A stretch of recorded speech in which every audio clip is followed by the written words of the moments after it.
Достар, барлықтарыңызға сәлем. Сіздер мен Назгүл. Бүгін бауырдан торт жасайтын боламыз. Каналыма тіркеліп кетуді ұмытпаңыз. Ең алдымен бауырды алып, майдалап тураймыз. Одан кейін блендерге салып, еземіз.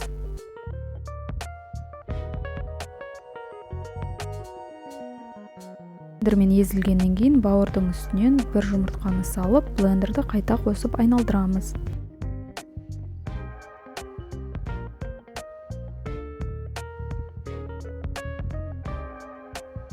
Сұйықтығымызды басқа ыдысқа аударып, үстінен сүтті құйып араластырамыз.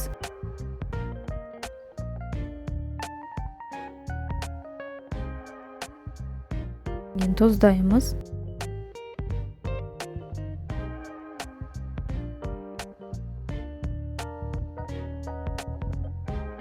Бұрыш себеміз. Барлығын жақсылап араластырып, ұнды салып, бәрін біркелкі қылып араластырамыз.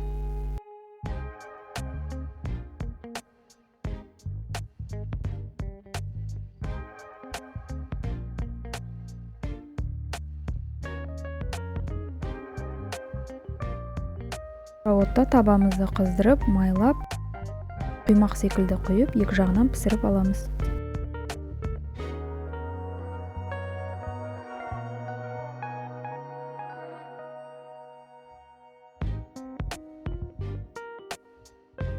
Екі жағынан 2-3 минуттан қуырамыз. Одан кейін барлығын тәрелкеге аударып жинаймыз.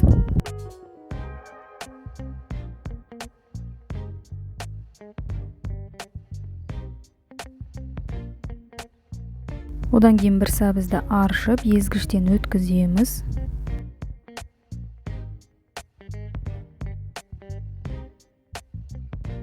Сарымсақты майдалап тураймыз.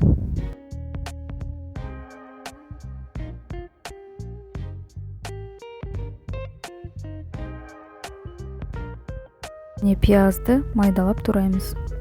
Барлығын табағына қыздырып, май құйып, қуырамыз. Бірінші сәбізден, одан кейін сәбіз жұмсарғаннан кейін сарымсақ және пиязды қосып, барлығы жұмсарғанша қуырып аламыз. Тұздаймыз, бетін жауып бұқтырамыз. 2-3 минуттан кейін жарты стақан су құйып, бетін жауып бұқтырып қоямыз. Көк пиязды турауға кіресеміз. Бізге көк пиязды қосамыз, қышаны қосып араластырып, үстінен қуырылған пиязбен сәбізді салып, барлығын жақсылап араластырамыз.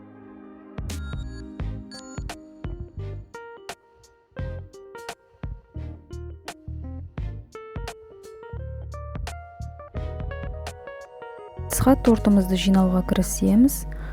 Бауырдан жасалған бір құймақты алып, үстінен ал енді біртіндеп тортты жасауға кірісеміз. Құймақтың үстіне сәбізден қосылған қоспамызды қосып, бір-бірін жалғаймыз.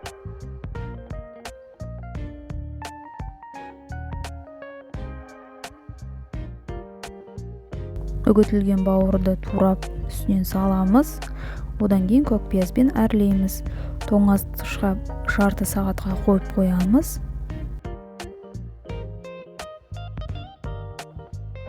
Одан кейін жеуге кірісуге болады. Болсын достар, бүгін бауырдан жасалған торт осылай болып шықты. Сіздерге де ұнады деп ойлаймын. Каналыма тіркеліп, лайк басып, пікір қалдырсаңыздар болады.